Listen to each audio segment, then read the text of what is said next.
Hello, everyone. Uh, Welcome to Fifth Dimension. I'm Hashir Shafi, again with our expert analyst, Wasif Heather. Today, we are going to talk about Crowdstrike's stock. As you all might know, uh, due to uh, due to an outage on Friday, a lot of Windows PCs are down, and due to this very reason, the stock is nosediving. The stock price is nosediving, and today we are going to talk about it. If CrowdStrike is worth buying, if it is the right price to buy CrowdStrike right now, should we wait or should we just not buy it? And I would like to give a disclaimer at this point that this is just for information purposes. We are not financial advisors and we do not take any legal liability for this information. I hope you enjoy the video. Over to you, Wasif. Thanks a lot, Hashir, for the introduction, the brief introduction about CrowdStrike.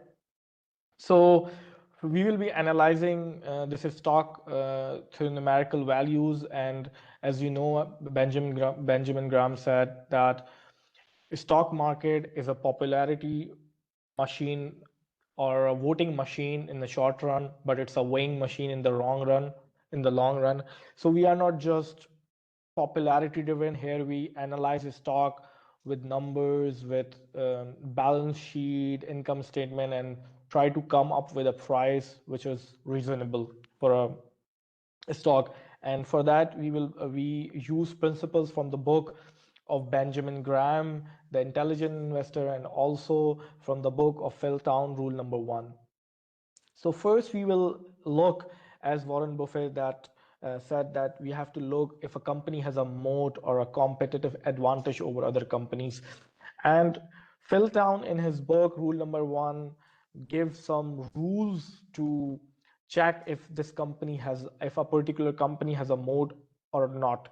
So for that he asks to see five big numbers, and it is ROIC, return on invested capital, earning per share growth rate, revenue growth rate, free cash flow growth rate, and equity growth rate.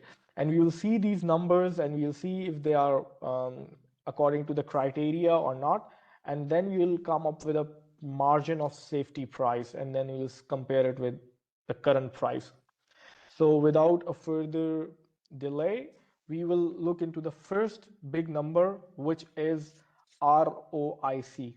And for that, we will go to this website, Finance Chart. We will be putting all the links to the description, whatever link we are using here. So you'll go to Finance Chart, and here we could see for next 10 years, for the last 10 years. So they don't have the data because the company is new. So we'll see the last 5 years, and we could see that it is in negative.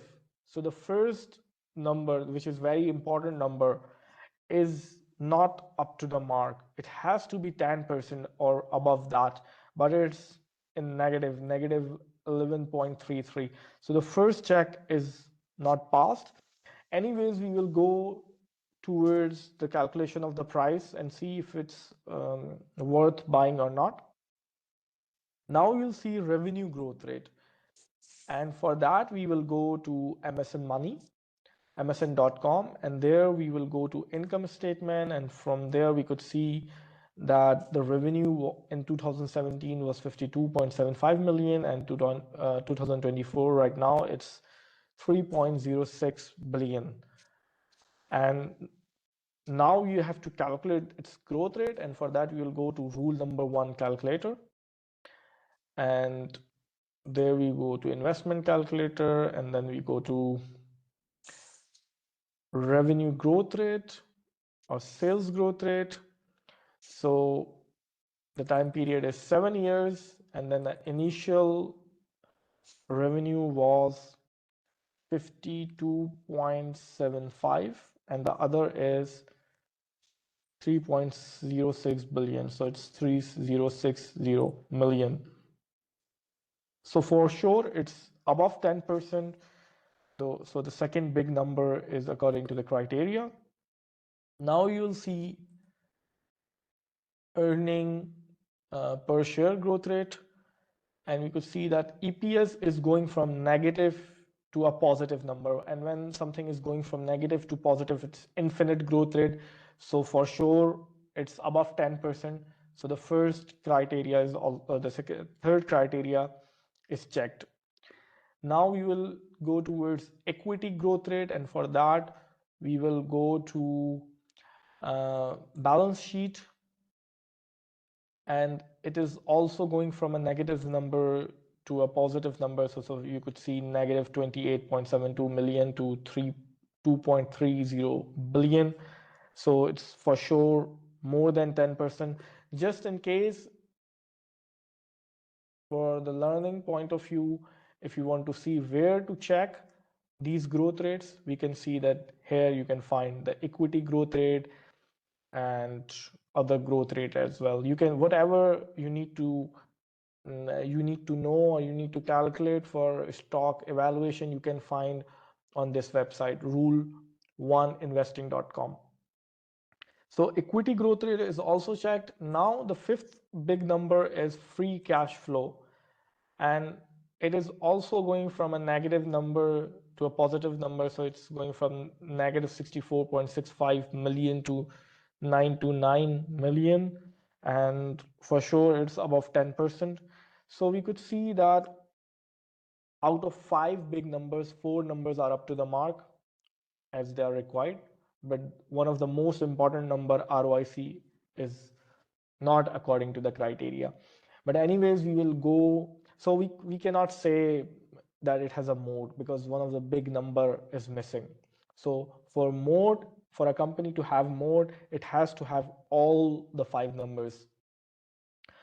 Now we will go to stock evaluation, and for that, price evaluation, sticker price and MOS price, and for that we will go to the investment calculator, and here we can find this sticker price and MOS.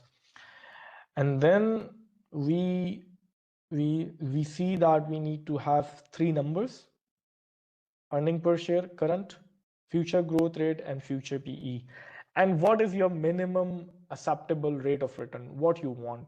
So rule number 1, book rule number 1 suggested we should aim for 15%, but you could have like 10%, 8%, 20%, whatever you like. So we will go with the rule number 1 recommendation, which is 15%. And now current EPS. Current EPS, for that we will go again to msn.com, and then we will go to summary, and here you can find TTM, trailing 12 month. So its current EPS is 0.53. So 0.53. And then the future growth rate. For future growth rate, rule number 1 suggested that either you go for equity growth rate or whatever analysts are saying. So equity growth rate, we could say, we can see that it's going from negative to a positive number. So it's infinite. So obviously a company cannot grow infinitely. So we will go for what analysts are saying. And for that, we will go to zacks.com, and there you could see that analysts are suggesting 22% growth rate. So we will go for 22% growth rate. And for PE, the price to earning ratio, rule number 1 suggested either you go for the past PE or the twice of equity. So as we know, the twice of equity is infinite, and past PE, because the company is new and the data is not that reliable. So we could see that it has like very random values for evaluation. So for PE valuation, you could see that it's going negative, then it's going like too high. So it's not that reliable. So we will go for what analysts are saying. Analysts are suggesting the forward PE is 76.42, 76.42, and we could see that the sticker price is 73. But as Warren Buffett as well as other value investors suggest that you aim for margin of safety, so half of that price. So it is 37. So the MOS price is $37 for this company, Crowdstrike. And we could see that the current price is 304.96. So it's almost 8 to 9 times more. So it's well above, way above overpriced. So we would not suggest to buy this. And as Hashi already mentioned, that we are not your financial advisors, but this is just information based video, like how to calculate a price, what is going on. So according to these principles, this is way above, and for sure we won't buy ourselves. So this is all from our side, and we will come up with a new video with a new hot stock next time. Next, every Sunday we post these videos about stock evaluation and financial, about financial knowledge, about different terms. And now I would ask Hashir to conclude this video. Over to you, Hashir. Thank you. Thank you, Wasif, for the thorough analysis. Yeah, as you have all seen that the stock is really overpriced, and also the price to earning ratio is 573, which is huge. And according to Benjamin Graham, these kind of companies are too expensive. So it was, yeah, because it's something that everybody is currently following. It's due to this outage, the Windows crashed, so we thought it might be valuable for you. But feel free to give us suggestions or about the next videos and which companies you would like us to cover. Thank you for watching, and see you again. Bye.